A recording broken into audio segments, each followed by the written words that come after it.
자, 우리 지난 시간에 우리가 먼저 전체 그림을 보는 것이 중요하다라고 말씀드렸습니다. 그렇죠? 그래서 파트가 아니라 전체 하나님의 나라의 그림 안에서 하나님의 계획하심들을, 인도하심과 계획하심들을 보면서 하는 것이 필요하다. 그래서 우리가 구약의 성경 전체에 대한 부분들 3, 9, 27 여러분들 이거 다 아실 거고요. 과거, 현재, 미래로 구성이 되어 있습니다. 그래서 역사, 과거, 체험, 현재, 미래, 예언. 그래서 우리가 이제 구약의 그리고 신약 구성 자체가 역사와 현재와 미래에 대해서 편집 자체를 그런 기준으로 두었다라는 걸로 인지를 하시면 될 것 같습니다. 그래서 구약은 뭐 태초 족장 시대, 노예 출애굽, 가나안 사사, 열왕, 바벨론, 본국 귀환 시대 뭐 9가지로 나와 있다고 하는데요.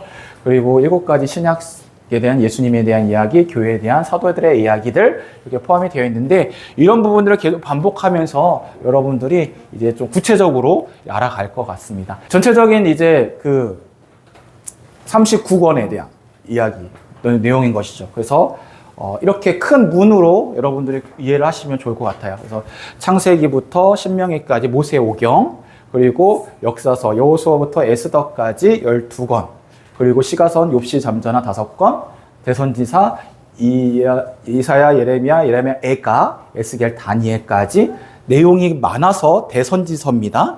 그리고 소선지서, 그리고 양이 상대적으로 작은 거 12개, 39권 이렇게 되어 있습니다. 그래서 오늘 이제 역사서에 대한 부분들을 하는데 12권의 이스라엘 역사서, 그래서 여호수아부터 에스더까지, 그리고 제가 이런 지난 시간에 했기 때문에 그냥 바로바로 넘어갈 거예요. 족장 시대가 있었고, 이거는 이제 시가서에 대한 설명인 거예요. 욥기는 족장 시대에, 시편은 다윗의 시가 많이 있죠. 그리고 잠언서, 지혜서는 솔로몬 전도서와 또 아가서, 이렇게 시가서를 보시면 될 것 같습니다. 그리고 예언서는 이 아까 했던 것처럼 5권, 대선지서와 소선지서 12권으로 나눠져 있는데 이렇게 보면은 이제 좀 많이 힘드실 거예요. 근데 이제 그냥 큰 그림으로 봤었을 때 이제 대선지서 이제 예레미야 에가까지 5권, 그리고 소선지서는 미가까지가 분열 왕국. 그러니까 제가 지난 시간에도 남북으로 나눠졌다고 얘기해 드렸죠. 그죠? 그래서 남북까지에서 반 정도가 미가까지가 분열 왕국에 대한 시대의 이야기고요. 그 다음부터는 나머지 유다 시대, 먼저 그 북이스라엘이 먼저 망하잖아요. 북이스라엘이 이제 망하고 남아있는 이제 남유다, 그리고 포로에 돌아왔었을 때 학개스가랴 말라기, 이렇게 구성이 되어 있습니다. 그래서 5권, 12권 중에 반은 분열 왕국 시대, 그리고 반은 남유다 나머지와 그리고 포로 귀환 때의 이야기라고 이렇게 큰 그림을 가지고 있으면 이렇게 편집이 되어 있구나를 어느 정도 그냥 감으로 알 수 있습니다. 오늘은 이제 구약에 대해서 실질적으로 이제 이야기를 진행을 해 보도록 합니다.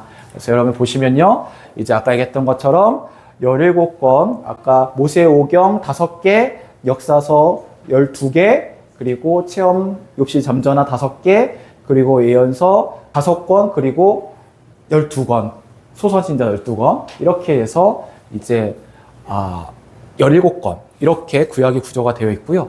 그리고 이 구약에 대한 부분들을 이제 각 권별로 보게 되면은 창세기에는 족장 이야기가 있잖아요. 그 족장부터 시작해서 이제 출애굽, 그리고 민수기, 광야 시대입니다. 여호수아가 어떤 시대예요? 가나안 정복 시대예요. 그리고 그 정복한 땅에서 이루어지는 사사들의 이야기, 그리고 왕의 이야기. 그다음 왕을 세울 때 사무엘 통해서 세우잖아요. 그래서 사무엘이 태어난 것부터 시작해가지고, 그리고 이제 다윗에 세워지는 것, 그리고 다윗 이후에 솔로몬, 그리고 열왕기 상. 저희가 지금 새벽기도 때 지금 솔로몬 이후의 것들을 하고 있고요. 열왕기 상 이제 끝나면 이게 어느 시장이냐? 지금 저희가 오늘 아합 왕에 대해서 했잖아요. 아합 왕까지가 열왕기 상입니다. 그래서 아합 왕이 죽고 다음이 열왕기 하예요. 그래서 이 아합 왕이 그런 의미가 있습니다. 그리고 이제 포로 시대에 대한 부분들은 내용 자체는 없지만 여기에 예언서들이 있어요. 예언서들을 통해서 그 당시의 상황들을 알 수가 있습니다. 그리고 이제 에스라서와 느헤미야, 그래서 포로 귀환 1, 2차와 느헤미야까지 3차 기한까지 해서 총 12파트로 나눌 수가 있습니다. 그래서 오늘 이거에 대해서 그냥 구약에 대한 전체적인 줄기를 제가 설명을 해드릴 거예요. 그냥 여러분 다 아신 내용이니까 한번 같이 이해를 하시면서 쫓아오시면은 우리가 구약의 전반적인 것들을 함께 알 수 있을 것 같습니다.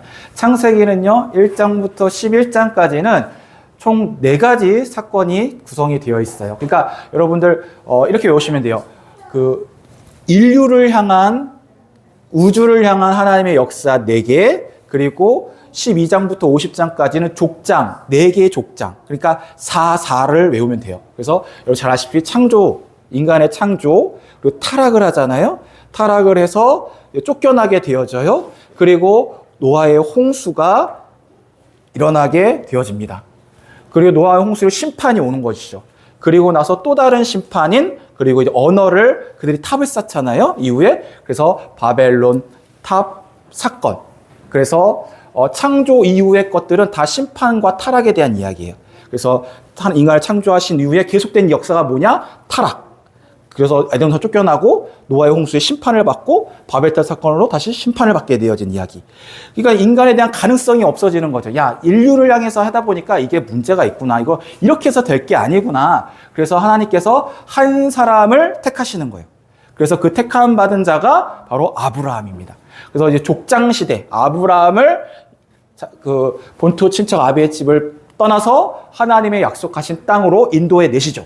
그곳 가운데 하나님의 나라를 세워 나가십니다. 그래서 이제 아브라함과 이삭과 야곱과 요셉까지 4대의 이야기가 족장 시대입니다. 그래서 아까 1장부터 11장까지 인류를 시작한 인류의 창조와 타락, 그리고 12장부터 마지막 장까지는 족장 개인의 가정에 대한 이야기, 족장의 이야기, 아브라함, 이삭, 야곱, 요셉에 대한 이야기가 창세기에 구성이 되어 있어요. 그러면은 그 이후에 이제는 어떻습니까?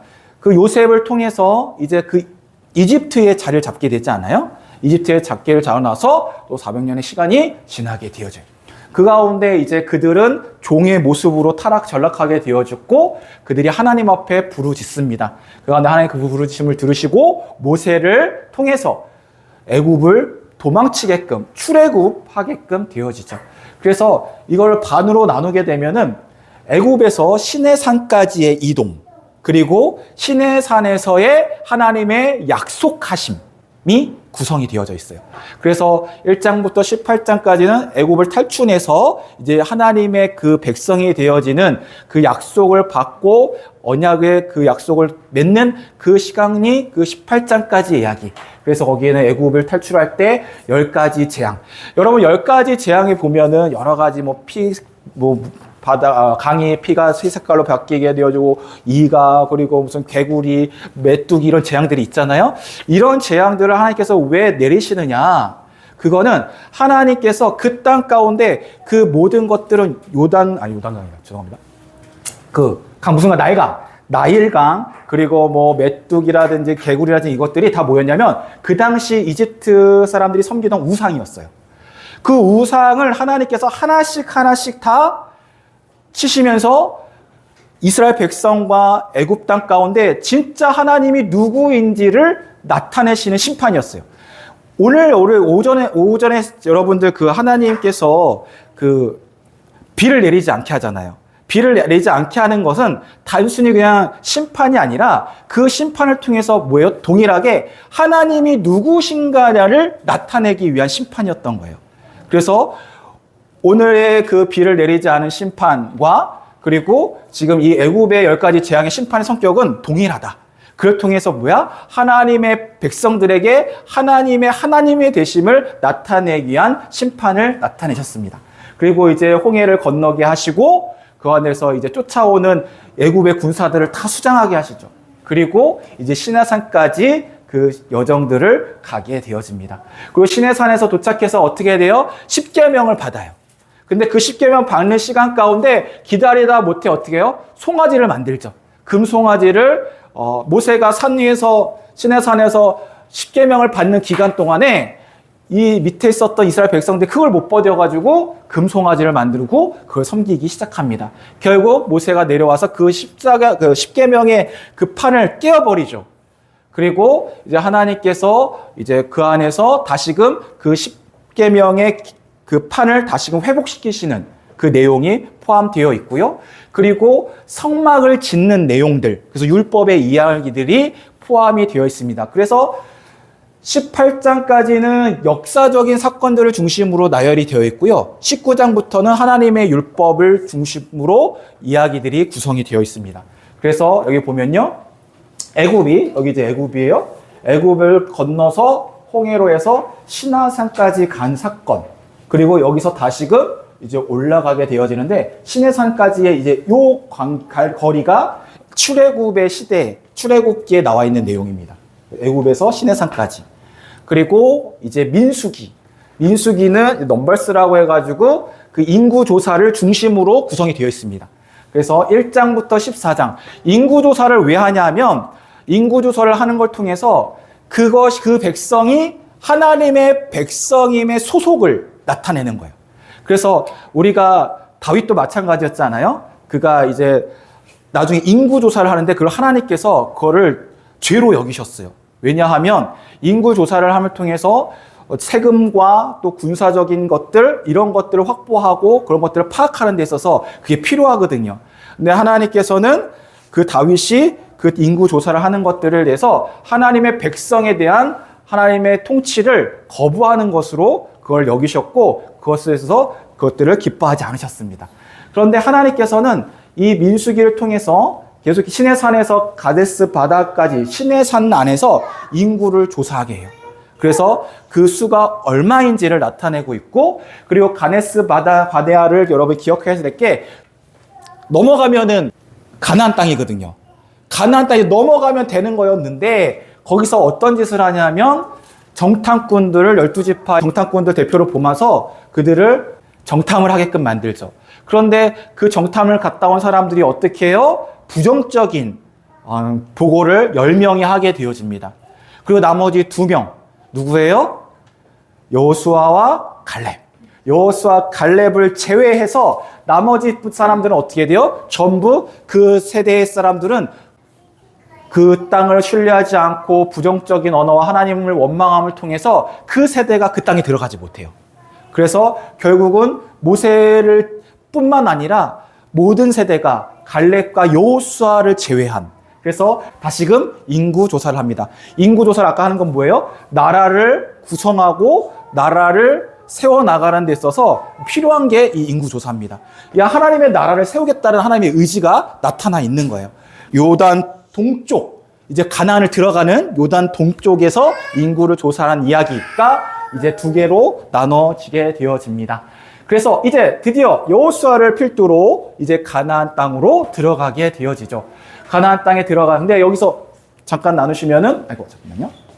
민수기 시대, 이 광야 시대 가운데 여러분 잘 아는 이제 십계명 율법을 통해서 레위기가 또 만들어져 있고요. 그리고 신명기는 뭐예요? 다시금 모압 평지에서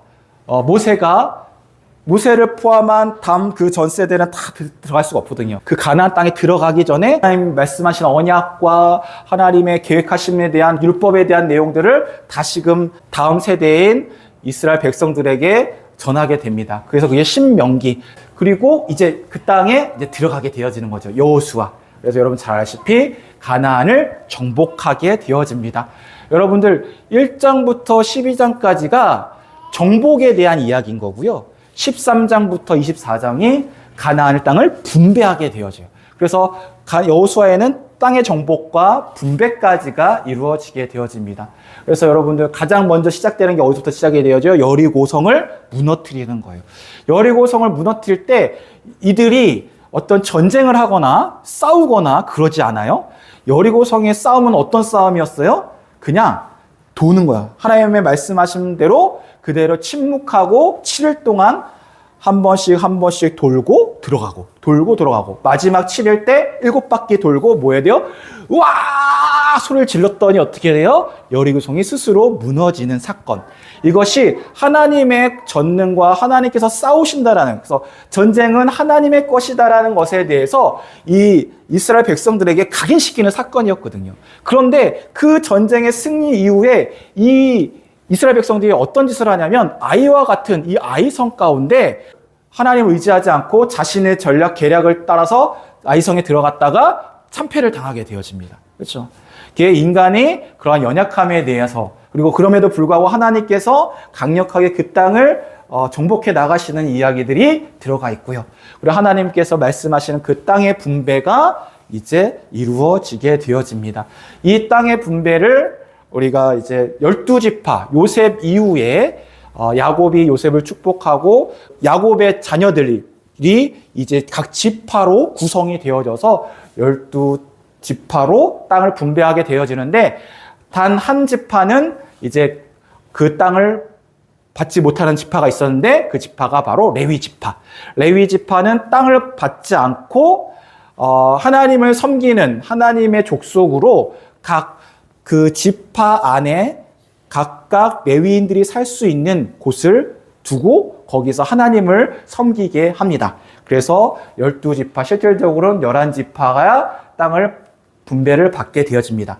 그리고 여러분들 이 지도를 보시면요, 이제 나중에 이제 남쪽과 북쪽이 갈라지잖아요. 그래서 남유다 이렇게 해서 남쪽과 북이스라엘로 이렇게 이제 분열이 되어지는데, 땅을 분배받을 때 아까 요단강 동쪽이라고 했어요. 시내산 여러분 생각하시면 애굽에서 시내산으로 내려왔어요.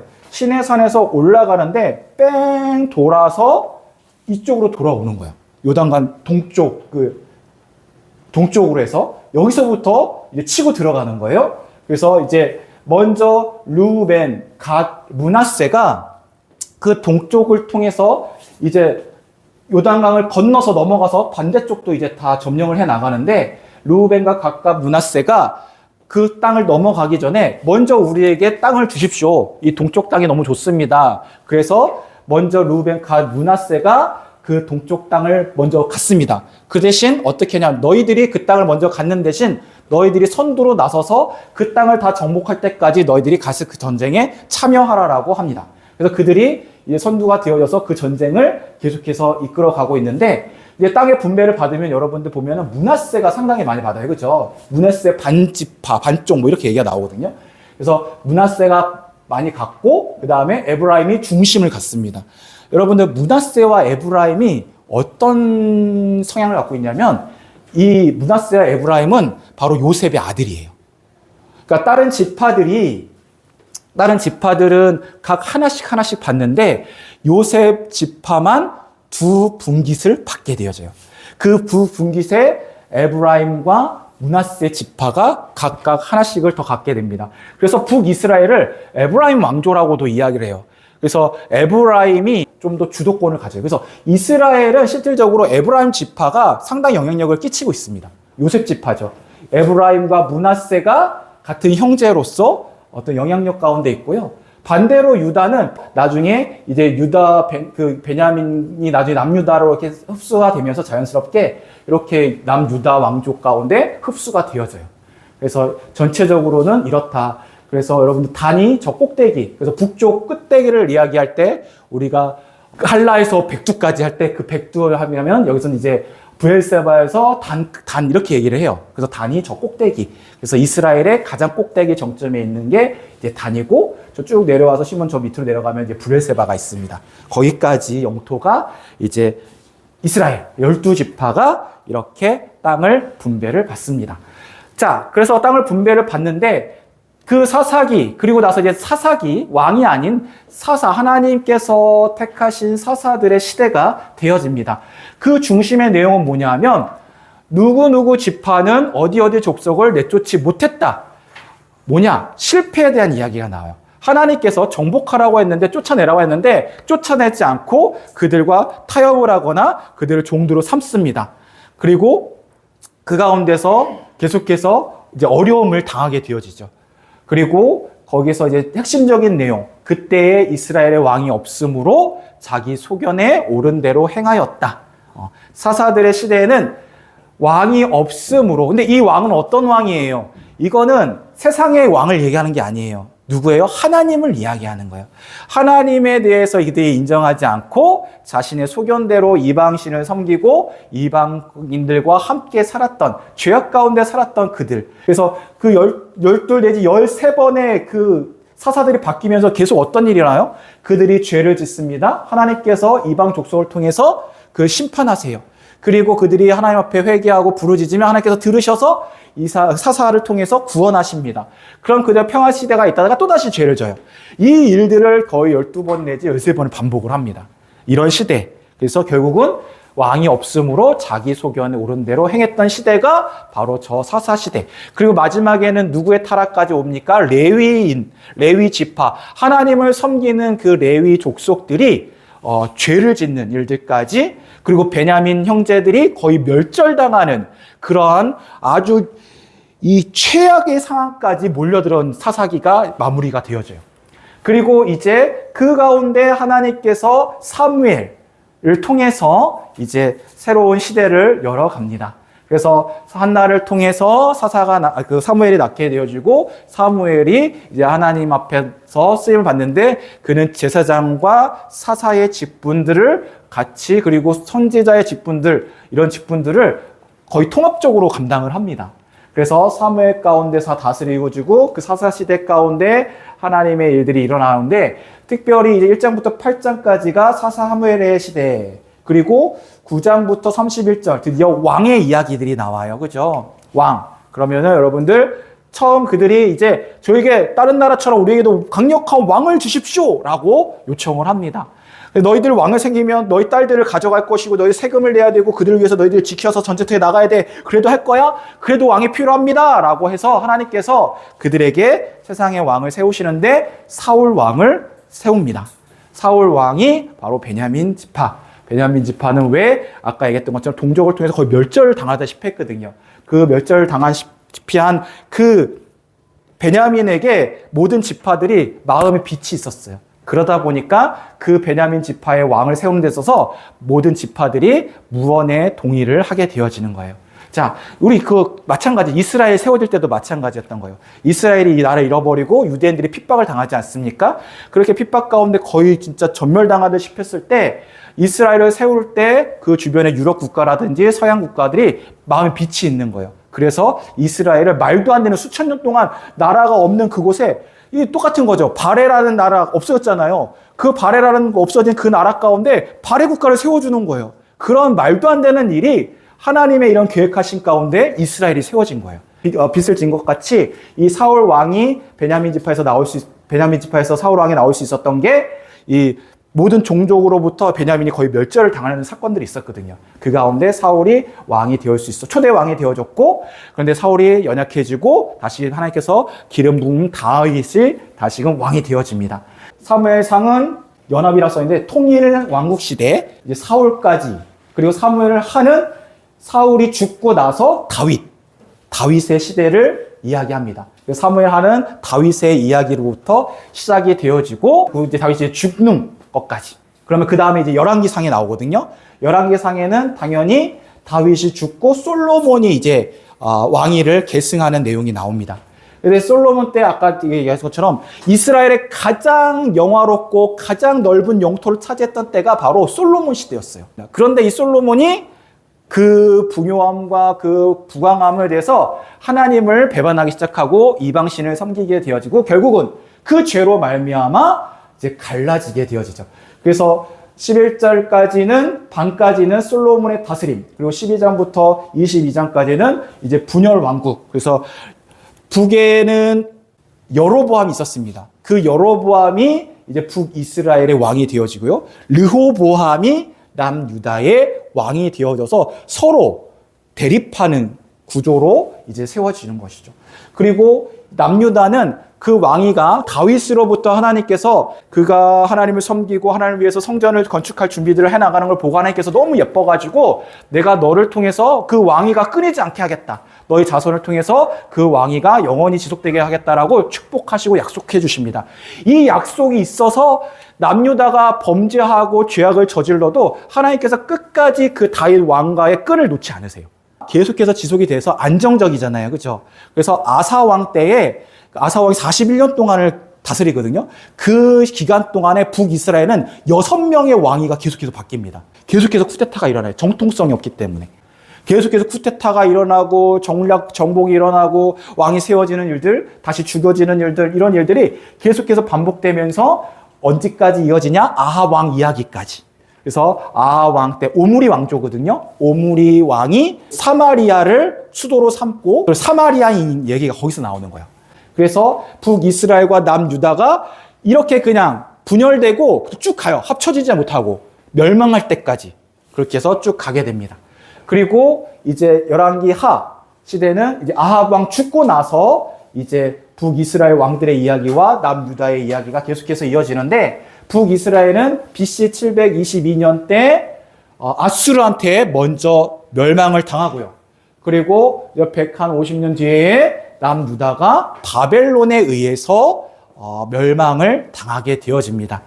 이렇게 돼서 이제 그러면은 왕국의 이야기가 끝나고 이 열왕기 상하고 여기에 뭐가 포함되어 있냐면 같이 그 역대기 상하가 포함돼요. 근데 역대기는요, 여러분들 보시면요, 족보부터 나오거든요. 족보부터 나오는데 그거는 역대기서는 철저하게 남유다, 다윗 왕조에 대한 신학적인 해석들이 포함되어 있는 역사서입니다. 그래서 정통적인 역사서라기보다는 신학적인 내용들, 해석적인 내용들이 많이 들어가 있어서 정통성으로 역사서로 봤었을 때는 열왕기 상하가 원래 하나잖아요. 열왕기성 왕들의 이야기가 바로 정통성을 갖고 있다고 생각하면 됩니다. 그래서 이제 열왕기 하, 그리고 이제 끝났어. 이제 포로가 됐어요. 멸망을 됐어. 그리고 이제 포로의 시간들이 있죠. 근데 포로의 시간들은 역사서는 없습니다. 왜냐하면 포로 역사가 자체가 없잖아요. 그죠? 그런데 그 근거를 우리가 다니엘서라든지 예레미야, 에스겔 통해서 우리가 알아볼 수 있다. 그래서 먼저 예레미야가 바벨론 포로 남유다에 있어서 우리는 죄 때문에 우리는 멸망을 당할 겁니다. 우리는 포로가 될 겁니다. 막 이런 걸 외쳐요. 그런데 그 누가 자기 나라가 포로가 되고 망할 거라고 외치는 사람을 곱게 봐요. 그죠? 그래서 예레미야를 핍박하게 되어지고 거기서 눈물로 막 울면서 노래를 짓는 이야기들이 바로 이제 예레미야와 예레미야 애가. 그래서 포로가 될 것이다. 그리고 예레미야는 바벨론은 포로가 되는 게 아니라 애굽으로 끌려가서 애굽에서 생을 마감하게 됩니다. 비운의 사람인 거죠. 그리고 이제 다니엘은 여러분들 잘 알다시피 바벨론으로 끌려가요. 어렸을 때. 그래서 궁전에서 고등교육을 받습니다. 그리고 거기서 총독으로서, 총리로서의 역할을 하고 언제까지? 70년. 바벨론이 70년 동안의 기간이거든요. 그 포로 시간을 마치고 바사왕 고레스, 바사왕 이제 페르시아 왕이에요. 페르시아가 바벨론을 멸망시키고 페르시아 제국을 세웁니다. 그 초대왕이 고레스. 이 고레스는 어떤 정책을 썼냐? 바벨론은 포로들을 끌고 와가지고 자신의 사람으로 키워서 교육시켜가지고 써먹었는데 이 페르시아는 워낙 넓기 때문에 야, 너희들 힘드니까 다 돌아가. 모든 포로들 다 고향으로 돌아가서 너희들 신들을 섬겨. 그리고 너희들 신들을 섬길 때 나를 위해서, 우리나라를 위해서 기도해줘. 이런 정책을 써요. 그래서 고레스가 포로들을 다 보내줍니다. 그래서 1차와 2차와 3차에 걸쳐서 이제 귀환을 하게 되어지고요. 그리고 에스겔이 그 가운데 바벨론 포로 이후에 사역을 해서 하나님 이 마른 뼈들이 살겠습니까? 하나님 살게 하시면 이것들이 살게 됩니다. 군사를 이루는 뭐 이런 놀라운 일들, 열방에 대한 예언들이 이제 에스겔을 통해서 바벨론 기간에 그 포로 기간에 통하여 이런 일들이 일어납니다. 그리고 이제 돌아오게 되죠.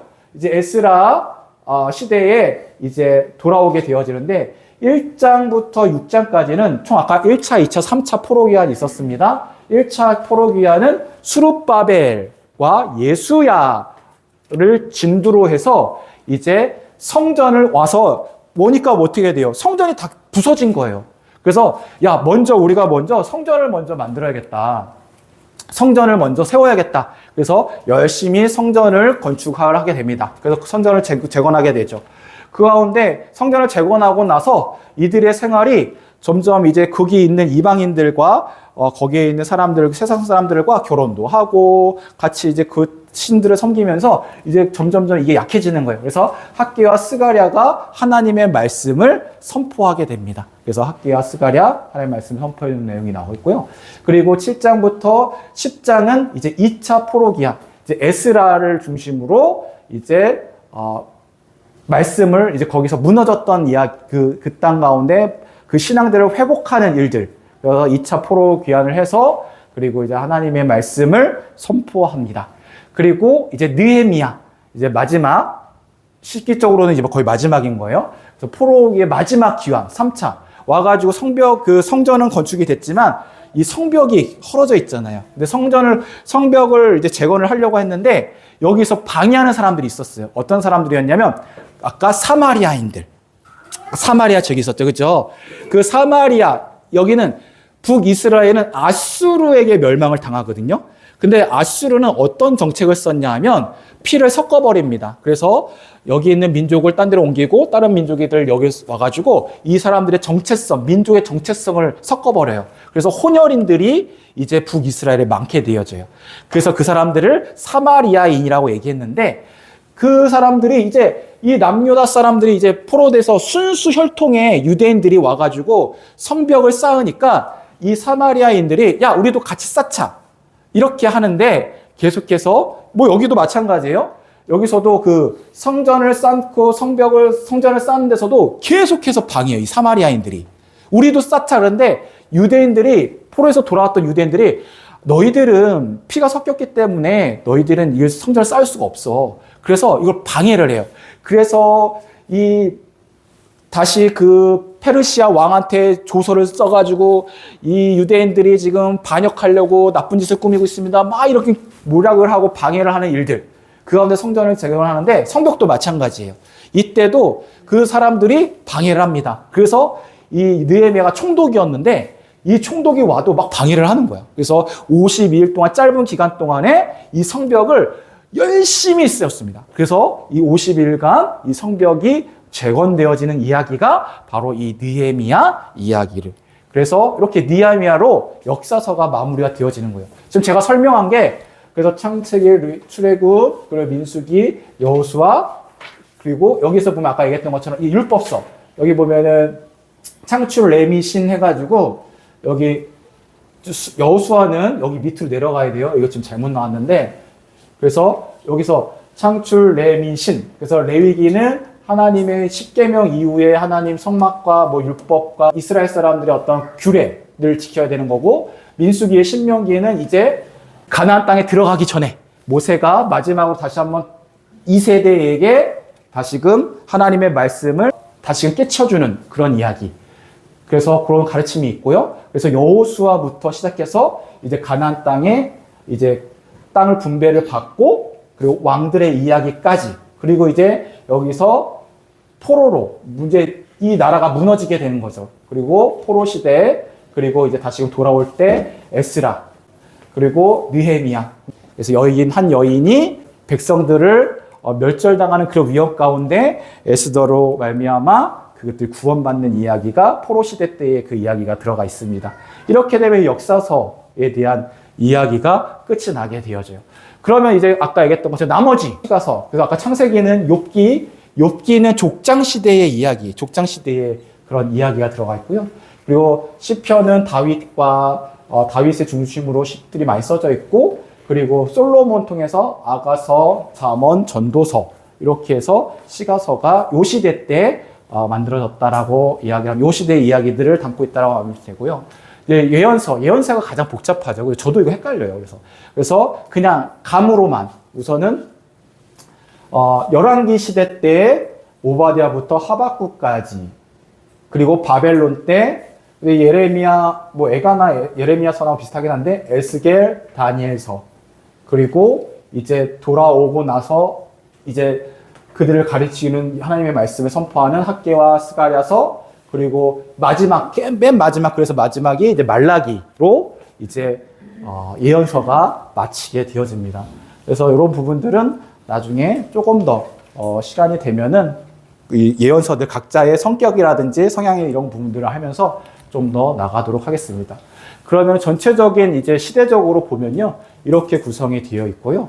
그래서 여러분들 요 그림들 보면요, 이게 구약에 대한 전체적인 시대적인 상황들에 따른 역사와 체험과 예언서로 되어 있습니다. 그래서 역사는 과거, 체험은 현재, 예언은 미래에 대한 이야기. 그래서 여러분들 이렇게 그냥 한 수로 저렇게 구성이 되어 있구나를 우선으로 그냥 이렇게 알고 좀 보고 또 계속해서 반복을 할 거거든요. 반복하면서 여러분들 구약을 좀 더 알아가는 시간들을 가지면 좋을 것 같습니다.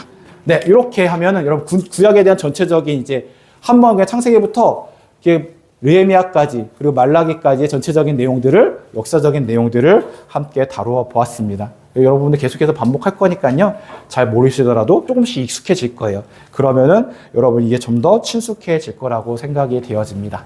자, 그럼 이렇게 해서 마치도록 하겠습니다.